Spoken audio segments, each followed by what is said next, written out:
Hello everyone, welcome to math geeks world. ಇವತ್ತಿನ ಸೆಷನಲ್ಲಿ engineering maths 1 paper ಏನಿದೆ ಅದರಲ್ಲಿ ಪಾಸ್ ಆಗಲಿಕ್ಕೆ ಎಷ್ಟು ಹೊತ್ಕೊಂಡ್ರೆ ಸಾಕು ಅಂತ ಅದ್ರ ಬಗ್ಗೆ ಹೇಳ್ತಾ ಇರೋದು. ಸೊ ಸಿಲೆಬಸ್ಸಲ್ಲಿ 5 ಯೂನಿಟ್ಸ್ ಇದ್ದಾವೆ: matrices and determinants, vectors, trigonometry, complex numbers ಮತ್ತು ಲಿಮಿಟ್ಸ್ ಅಂತ. ಈ 5 ಯೂನಿಟ್ಸಿಂದ ನಿಮಗೆ ಮಾರ್ಕ್ಸ್ ಬರುತ್ತೆ. ಓಕೆ, ಸೊ ಮ್ಯಾಟ್ರಿಸೀಸ್ ಆ್ಯಂಡ್ ಡಿಟರ್ಮಿನೆಂಟ್ಸಿಂದ 31 ಮಾರ್ಕಿನ ಪೇಪರ್ಸ್ ಕ್ವಶನ್ಸ್ ಸೆಟ್ ಆಗುತ್ತೆ. ವೆಕ್ಟಾರ್ಸಿಂದನೂ 31 ಮಾರ್ಕಿನ ಕ್ವಶನ್ಸ್ ಸೆಟ್ ಆಗುತ್ತೆ. ಸೊ ನೀವು ಮ್ಯಾಟ್ರಿಸೀಸ್ ಮತ್ತು ವೆಕ್ಟಾರ್ಸ್ ಈ ಎರಡನ್ನೂ ಓದ್ಕೊಂಡ್ರೆ ನಿಮಗೆ 62 ಮಾರ್ಕ್ಸ್ ಸಿಗುತ್ತೆ. Okay, so those who want to just pass in mathematics, pass ಆದರೆ ಸಾಕು ಅಂತ ಇದೀರ ಅಂತ ಹೇಳಿದ್ರೆ ಈ 2 ಯೂನಿಟ್ಸ್ನ ಚೆನ್ನಾಗಿ ಓದ್ಕೊಂಡ್ರೆ ನಿಮ್ಗೆ 62 ಮಾರ್ಕ್ಸ್ ಸಿಗುತ್ತೆ. ಓಕೆ, ಸೊ ಕ್ವಶನ್ ಪೇಪರಿನ ಪ್ಯಾಟ್ರನ್ ಯಾವ ಥರ ಇರುತ್ತೆ ಹೇಳ್ತೀನಿ. ಸೊ ಕ್ವಶನ್ ಪೇಪರ್ ಪ್ಯಾಟ್ರನಲ್ಲಿ ಪಾರ್ಟ್ ಎ ಅಂತ ಬರುತ್ತೆ. ದಿಲ್ be part A. Part A ಅಲ್ಲಿ roman number 1 multiple choice questions ಇರುತ್ತೆ. MCQ ಕ್ವಶನ್ಸ್ ಅಂತ ಹೇಳ್ತೀವಿ. ಅಂದರೆ ಕ್ವಶನ್ ಕೊಟ್ಟು 4 ಆಪ್ಷನ್ ಕೊಡ್ತಾರೆ, ಅದರಲ್ಲಿ ಯಾವುದಾದ್ರೂ ಒಂದು ಆನ್ಸರ್ ಇರುತ್ತೆ. ಓಕೆ, ನೆಕ್ಸ್ಟ್ ಪಾರ್ಟ್ ಎ ಅಲ್ಲೇ Roman number 2 fill up the blanks ಅಂತ ಇರುತ್ತೆ. ಇಲ್ಲಿ ಫಿಲ್ ಅಪ್ ದ ಬ್ಲ್ಯಾಂಕ್ಸ್ ಅಲ್ಲಿ ಏನು ಮಾಡಿರ್ತಾರೆ ಅಂತ ಹೇಳಿದ್ರೆ ಆನ್ಸರ್ ಏನು ಬರಬೇಕು ಅಲ್ಲೇ ಮೆನ್ಷನ್ ಮಾಡಿರ್ತಾರೆ. ಅಲ್ಲಿ ಇದ್ದ ಕೊಟ್ಟಿರೋ ಟರ್ಮ್ಸ್ ಅಲ್ಲೇ ನಿಮಗೆ ಆನ್ಸರ್ ಸಿಗುತ್ತೆ, ಅದನ್ನು ಚೂಸ್ ಮಾಡಿ ಬರೆಯೋದು. ಓಕೆ, ಸೊ ಇದೇನು ಪಾರ್ಟ್ ಎ ಅಲ್ಲಿ MCQ ಮತ್ತೆ ಫಿಲ್ ಅಪ್ ದ ಬ್ಲ್ಯಾಂಕ್ಸ್ ಕೇಳ್ತಾ ಇದ್ದಾರೆ. ಪ್ರತಿ ಚಾಪ್ಟರ್ ಇಂದ 3 ಕ್ವಶನ್ಸ್ MCQ ಬರುತ್ತೆ, 1 question fill up the blanks ಬರುತ್ತೆ. ಓಕೆ, ಹಾಗಾದ್ರೆ ಮ್ಯಾಟ್ರಿಸೀಸ್ ಅಂಡ್ ಡಿಟರ್ಮಿನೆಂಟ್ಸ್ ಅಲ್ಲಿ 3 MCQ question, 1 fill up the blanks. Vectors ಅಲ್ಲಿ 3 MCQ question, 1 fill up the blank ಬರುತ್ತೆ. ನೆಕ್ಸ್ಟ್ ಪಾರ್ಟ್ ಬಿ ಅಂತ ಬರುತ್ತೆ. ಸೊ ಪಾರ್ಟ್ ಎ ಅಲ್ಲಿ 1 ಮಾರ್ಕಿನ ಕ್ವಶನ್ ಬರುತ್ತೆ, ಪಾರ್ಟ್ ಬಿ ಅಲ್ಲಿ 2 ಮಾರ್ಕಿನ ಕ್ವಶನ್ಸ್ ಬರುತ್ತೆ. ನೆಕ್ಸ್ಟ್ ಪಾರ್ಟ್ ಸಿ ಅಂತ ಇರುತ್ತೆ, ಅದು 3 ಮಾರ್ಕಿನ ಕ್ವಶನ್. ಓಕೆ, ಪಾರ್ಟ್ ಡಿ ಅಂತ ಬರುತ್ತೆ. ಪಾರ್ಟ್ ಡಿ ಅಲ್ಲಿ ಸೆಕ್ಷನ್ 1, ಸೆಕ್ಷನ್ 2 ಅಂತ ಬರುತ್ತೆ. ಪಾರ್ಟ್ ಡಿ ಸೆಕ್ಷನ್ 1 ಅಲ್ಲಿ 5 ಮಾರ್ಕಿನ ಕ್ವಶನ್ಸ್ ಇರುತ್ತೆ. ನೆಕ್ಸ್ಟ್ ಪಾರ್ಟ್ ಡಿ ಸೆಕ್ಷನ್ 2 ಅಲ್ಲಿ 10 ಮಾರ್ಕಿನ ಕ್ವಶನ್ ಇರುತ್ತೆ. ಸೊ ಈ ರೀತಿಯಲ್ಲಿ ಕ್ವಶನ್ ಪೇಪರ್ ಅಲ್ಲಿ part A, part B, part C, part D, section 1, part D, section 2 ಅಂತ ಇರುತ್ತೆ. 1 ಮಾರ್ಕಿನ ಕ್ವಶನ್ ಬರುತ್ತೆ, 2 mark, 3 mark, 5 mark, 10 mark. So ಈ ತರ ಕ್ವಶನ್ ಪೇಪರ್ ಸೆಟ್ ಆಗುತ್ತೆ. ಅದರಲ್ಲಿ ಮ್ಯಾಟ್ರಿಸೀಸ್ ಅಂಡ್ ಡಿಟರ್ಮಿನೆಂಟ್ಸ್ ಅಲ್ಲಿ 31 ಮಾರ್ಕ್ ಸೆಟ್ ಮಾಡಿರ್ತಾರೆ, ವೆಕ್ಟಾರ್ಸ್ ಅಲ್ಲಿ 31 ಮಾರ್ಕ್ ಸೆಟ್ ಮಾಡಿರ್ತಾರೆ. ಓಕೆ, ಸೊ ಮ್ಯಾಟ್ರಿಸೀಸ್ ಅಂಡ್ ಡಿಟರ್ಮಿನೆಂಟ್ ಅಲ್ಲಿ ಕಾಮನ್ ಆಗಿ ಸೆಟ್ ಮಾಡೋ ಕ್ವಶನ್ಸ್ ಯಾವುದು? ಸೊ ಇದೇನ್ ನಾನು ಕ್ವಶನ್ಸ್ ಸೆಟ್ ಮಾಡ್ತಾರೆ ಅಂತ ಹೇಳ್ತಾ ಇದ್ದೀನಿ, ಇದ್ರ ಮೇಲೆನೆ ಕ್ವಶನ್ ಸೆಟ್ ಆಗುತ್ತೆ. Because these only questions will be asked. Okay, ಇದೇ ಕ್ವಶನ್ಸ್ ಸೆಟ್ ಮಾಡ್ತಾರೆ. ಹಾಗಾಗಿ ಇದ್ರ ಮೇಲೆ ನೀವು ಕರೆಕ್ಟ್ ಆಗಿ ಗಮನ ಕೊಟ್ಟು ಓದ್ಕೊಂಡ್ರೆ ನೀವು ಈಸಿಲಿ ಮ್ಯಾಥ್ಸ್ ಪಾಸ್ ಆಗ್ಬಹುದು. ಒಂದು ಯಾವುದು ಅಂತ ಹೇಳಿದ್ರೆ addition of matrices. So addition of matrices ಮೇಲೆ ಕ್ವಶನ್ ಬರುತ್ತೆ. ಅಡಿಷನ್ ಅಂದ್ರೆ ಯಾವ ತರ? 2 ಮ್ಯಾಟ್ರಿಕ್ಸ್ ಕೊಟ್ಟು A+B ಫೈಂಡ್ ಔಟ್ ಮಾಡಿ ಅಂತ ಕೇಳ್ಬೋದು, ಅಥವಾ ಒಂದೇ ಮ್ಯಾಟ್ರಿಕ್ಸ್ ಕೊಟ್ಟು A+A ಟ್ರಾನ್ಸ್ಪೋಸ್ ಫೈಂಡ್ ಔಟ್ ಮಾಡಿ ಅಂತ ಕೇಳ್ಬೋದು, ಅಥವಾ 2 ಮ್ಯಾಟ್ರಿಸೀಸ್ ಕೊಟ್ಟು ಫೈಂಡ್ 2A + 3B, ಅಥವಾ 3A - 2B. ಸಬ್ಟ್ರಾಕ್ಷನ್ ಬಂದ್ರೆ ಇದರಲ್ಲಿ ಅಡಿಷನ್ ಬದಲು ಸಬ್ಟ್ರಾಕ್ಷನ್ ಕೊಟ್ರೆ ಈ ತರ ಕ್ವಶನ್ಸ್ ಸೆಟ್ ಆಗುತ್ತೆ. ಟ್ರಾನ್ಸ್ಪೋಸ್ ಅಂತ ಬಂದ್ರೆ ಟ್ರಾನ್ಸ್ಪೋಸ್ ಮೇಲೇನು ಸ್ವಲ್ಪ ಕ್ವಶನ್ ಸೆಟ್ ಆಗುತ್ತೆ. ಟ್ರಾನ್ಸ್ಪೋಸ್ ಯಾವ ತರ ಅಂತ ಹೇಳಿದ್ರೆ ಐದರ್ ಈ ತರ, ಅಂದ್ರೆ ಒಂದು ಮ್ಯಾಟ್ರಿಕ್ಸ್ ಕೊಟ್ಟು A+A ಟ್ರಾನ್ಸ್ಪೋಸ್ ಫೈಂಡ್ ಔಟ್ ಮಾಡಿ ಅಂತ ಕೇಳಬಹುದು, ಅಥವಾ 2 ಮ್ಯಾಟ್ರಿಸೀಸ್ ಕೊಟ್ಟು find A transpose and B transpose, 2 question ಆಯ್ತಾ. ಒಂದೊಂದು ಆನ್ಸರಿಗೆ ಒಂದೊಂದು ಮಾರ್ಕ್ ಇರುತ್ತೆ, 2 ಮಾರ್ಕಿನ ಕ್ವಶನ್ ಕೇಳಬಹುದು. ಓಕೆ, ಸೊ ಟ್ರಾನ್ಸ್ಪೋಸ್ ಮೇಲೆ ಇನ್ನೊಂದು 5 ಮಾರ್ಕಿನ ಕ್ವಶನ್ ಯಾವ್ದು ಕೇಳ್ತಾರೆ ಅಂತ ಹೇಳಿದ್ರೆ 2 ಮ್ಯಾಟ್ರಿಸೀಸ್ ಕೊಟ್ಟು prove that A+B transpose is equal to A transpose + B transpose. So transpose ಮೇಲೆ ಈ ಕ್ವಶನ್ ಸೆಟ್ ಆಗ್ಬಹುದು. Okay, so after get transpose multiplication ಮೇಲೆ ಕ್ವಶನ್ ಸೆಟ್ ಆಗುತ್ತೆ. Multiplication of matrices. So multiplication of matrices ಅಲ್ಲಿ ಏನ್ ಮಾಡ್ತಾರೆ ಅಂತ ಹೇಳಿದ್ರೆ 2 ಮ್ಯಾಟ್ರಿಕ್ಸ್ ಕೊಟ್ಟು ಫೈಂಡ್ AB ಅಂತ ಕೇಳ್ತಾರೆ. ಓಕೆ, A × B, ಅಥವಾ ಒಂದೇ ಮ್ಯಾಟ್ರಿಕ್ಸ್ ಕೊಟ್ಟು ಫೈಂಡ್ A² ಅಂತ ಕೇಳ್ತಾರೆ. ಸೊ A² ನ ನೀವು A × A ಅಂತ ಬರ್ಕೊಂಡು ಸೇಮ್ ಮಲ್ಟಿಪ್ಲಿಕೇಶನ್ ಆಫ್ ಮ್ಯಾಟ್ರಿಸೀಸ್ ಮಾಡಬೇಕು. Okay, so addition, transpose, multiplication ಜೊತೆಯಲ್ಲಿ ಸಬ್ಟ್ರಾಕ್ಷನ್, ಆಮೇಲೆ ಇಷ್ಟೆಲ್ಲ ಆದ ಮೇಲೆ next we come to determinant.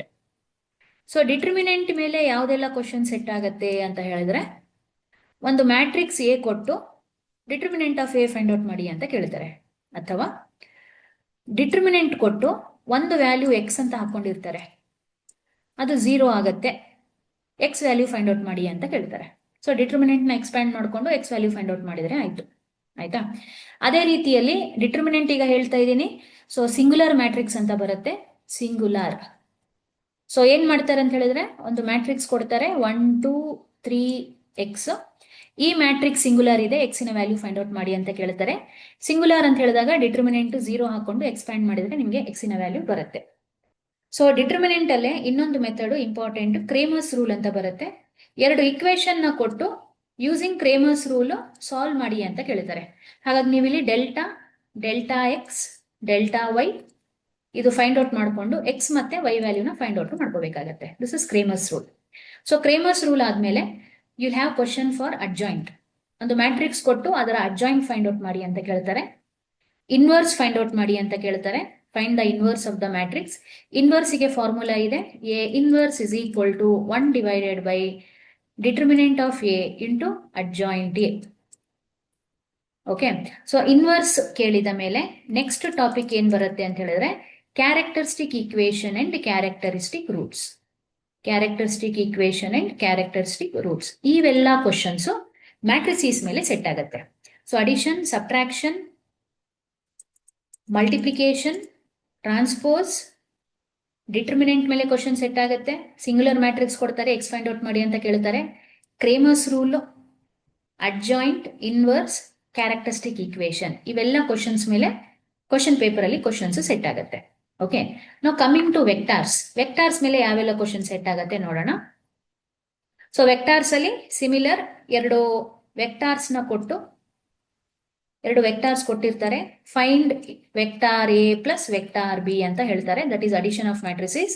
ಅಥವಾ find vector A minus vector B, subtraction ಕೇಳಬಹುದು. ಅಥವಾ find vector 2a plus vector 3b. So ಈ ತರ ಕ್ವಶನ್ಸ್ ಬರ್ಬೋದು. ಸೊ ಅಡಿಷನ್, ಸಬ್ಟ್ರಾಕ್ಷನ್ ಅಥವಾ ಸ್ಕೇಲಾರ್ ಮಲ್ಟಿಪ್ಲಿಕೇಶನ್ ಜೊತೆ ಅಡಿಷನ್ ಮತ್ತೆ ಸಬ್ಟ್ರಾಕ್ಷನ್ ಕ್ವಶನ್ಸ್ ಕೇಳ್ತಾರೆ. ಜೊತೆಯಲ್ಲಿ ಮಾಡ್ಯುಲಸ್ ಫೈಂಡ್ ಔಟ್ ಮಾಡಿ ಅಂತ ಕೇಳ್ತಾರೆ. Okay, that is magnitude. So find magnitude of A, vector A ಕೊಟ್ಟು magnitude of A find out ಮಾಡಿ, ಅಥವಾ magnitude of A plus B find out ಮಾಡಿ, ಆರ್ ಇದನ್ನ magnitude of vector 2a plus vector 3b find out ಮಾಡಿ ಅಂತ ಕೇಳ್ತಾರೆ. ಇದ್ರ ಮೇಲೆ ಕ್ವಶನ್ಸ್ ಸೆಟ್ ಆಗುತ್ತೆ. ನೆಕ್ಸ್ಟ್ ಯೂನಿಟ್ ವೆಕ್ಟಾರ್ ಅಂತ ಬರುತ್ತೆ. ಸೊ ಒಂದು ವೆಕ್ಟಾರ್ ಕೊಟ್ಟು find the unit vector in the direction of the vector ಅಂತ ಕೇಳ್ತಾರೆ. ಯೂನಿಟ್ ವೆಕ್ಟರ್ ಗೆ ಫಾರ್ಮುಲಾ ಇದೆ, A cap is equal to vector A divided by magnitude of vector A. So ಈ ಫಾರ್ಮುಲಾನ ಯೂಸ್ ಮಾಡಿಕೊಂಡು ನಾವು ಯೂನಿಟ್ ವೆಕ್ಟರ್ ನ ಫೈಂಡ್ ಔಟ್ ಮಾಡಬಹುದು. Another question will be, 3 vectors ಕೊಡ್ತಾರೆ. Okay, vector A, vector B, vector C ಅಂತ ಕೊಡ್ತಾರೆ. ಅಥವಾ 3 ಪಾಯಿಂಟ್ಸ್ ಕೊಡ್ತಾರೆ, point A, point B, point C ಕೊಟ್ಟು ಈ 3 points vertices of equilateral triangle ಇದೆ ತೋರಿಸಿ ಅಂತ ಕೇಳ್ತಾರೆ. So these are the vertices of an equilateral triangle. Equilateral triangle ಅಂದ್ರೆ ಏನು? ಯಾವ ಟ್ರಯಾಂಗಲ್ ಅಲ್ಲಿ 3 ಸೈಡ್ಸ್ ಈಕ್ವಲ್ ಇರುತ್ತೆ ಅದು ಈಕ್ವಿಲ್ಯಾಟರಲ್ ಟ್ರಯಾಂಗಲ್ ಆಗುತ್ತೆ. ಹಾಗಾದ್ರೆ 3 ಸೈಡ್ಸ್ ಈಕ್ವಲ್ ಇದೆ ಅಂತ ವೆಕ್ಟಾರ್ ಆಲ್ಜಿಬ್ರಾನ ಯೂಸ್ ಮಾಡಿಕೊಂಡು ನಾವು ಫೈಂಡ್ ಔಟ್ ಮಾಡಬೇಕಾಗತ್ತೆ. ಓಕೆ, ಸೊ ಈಕ್ವಿಲ್ಯಾಟರಲ್ ಟ್ರಯಾಂಗಲ್ ಇದೆ ಫೈಂಡ್ ಔಟ್ ಮಾಡಿ ಅಂತ ಕೇಳಬಹುದು. ಅಥವಾ we have isosceles triangle, isosceles triangle ಆಗತ್ತೆ ಅಂತ ತೋರಿಸಿ ಅಂತ ಕೇಳಬಹುದು. ಐಸೋಸೆಲೆಸ್ ಟ್ರಯಾಂಗಲ್ ಅಂದ್ರೆ ಏನು? Any 2 sides will be equal. ಯಾವ್ದಾದ್ರು 2 ಸೈಡ್ ಈಕ್ವಲ್ ಆದ್ರೆ ಅದನ್ನ ಐಸೋಸೆಲೆಸ್ ಟ್ರಯಾಂಗಲ್ ಅಂತ ಹೇಳ್ತೀವಿ. ಓಕೆ, ನೆಕ್ಸ್ಟ್ ಇದಾದ್ಮೇಲೆ questions will be set on dot product. ಇದು ಇಂಪಾರ್ಟೆಂಟ್. ಡಾಟ್ ಪ್ರಾಡಕ್ಟ್ ಅಂತಾನು ಹೇಳ್ತೀವಿ ಅಥವಾ ಸ್ಕೇಲಾರ್ ಪ್ರಾಡಕ್ಟ್ ಅಂತಾನು ಹೇಳ್ತೀವಿ. Any name can be given. Scalar product. Okay, so 2 ವೆಕ್ಟಾರ್ಸ್ ನ ಕೊಟ್ಟು ಫೈಂಡ್ ದ ಡಾಟ್ ಪ್ರಾಡಕ್ಟ್ ಅಂತ ಕೇಳ್ತಾರೆ, ಅಥವಾ ಸಿಂಬಾಲಿಕಲಿ ಈ ತರ ಬರೀತೀವಿ. ಆರ್ 2 ವೆಕ್ಟಾರ್ಸ್ ಕೊಟ್ಟು ಫೈಂಡ್ ದ ಡಾಟ್ ಪ್ರಾಡಕ್ಟ್ ಅಂತ ಕೇಳ್ತಾರೆ. Okay, so A dot B ನ ಫೈಂಡ್ ಔಟ್ ಮಾಡ್ಬೇಕಾಗತ್ತೆ. So directly dot product find out ಮಾಡಿ ಅಂತ ಕೇಳಬಹುದು. ಅಥವಾ ಇದ್ರ ಮೇಲೆ ಇನ್ನೂ ಸ್ವಲ್ಪ ಕ್ವಶನ್ಸ್ ಯಾವ್ದು ಬರುತ್ತೆ ಅಂತ ಹೇಳಿದ್ರೆ ಆರ್ಥೋಗ್ನಾಲಿಟಿದು ಬರುತ್ತೆ. ಆರ್ಥೋಗ್ನಾಲಿಟಿ ಅಂದ್ರೆ 2 ವೆಕ್ಟಾರ್ಸ್ ಕೊಟ್ಟು ಅದು ಆರ್ಥೋಗ್ನಲ್ ಇದೆನಾ ಚೆಕ್ ಮಾಡಿ ಅಂತ ಕೇಳ್ತಾರೆ. ಸೊ ಆರ್ಥೋಗ್ನಲ್ ಆಗ್ಬೇಕಂತ ಹೇಳಿದ್ರೆ ಡಾಟ್ ಪ್ರಾಡಕ್ಟ್ ನ ಫೈಂಡ್ ಔಟ್ ಮಾಡಿದ್ರೆ ಆನ್ಸರ್ 0 ಬರುತ್ತೆ. 0 ಬಂದ್ರೆ ವೆಕ್ಟಾರ್ಸ್ ಆರ್ಥೋಗ್ನಲ್. ಓಕೆ, ಸೊ ಈಗ ಈ ಆರ್ಥೋಗ್ನಾಲಿಟಿ ಮೇಲೆ ಇನ್ನೊಂದು ಕ್ವಶನ್ ಏನ್ ಬರ್ಬೋದು ಅಂತ ಹೇಳಿದ್ರೆ, ಒಂದು ಅನ್ನೋನ್ ವ್ಯಾಲ್ಯೂ ಕೊಡ್ತಾರೆ. For example vector A is equal to 2i plus 3j plus lambda k.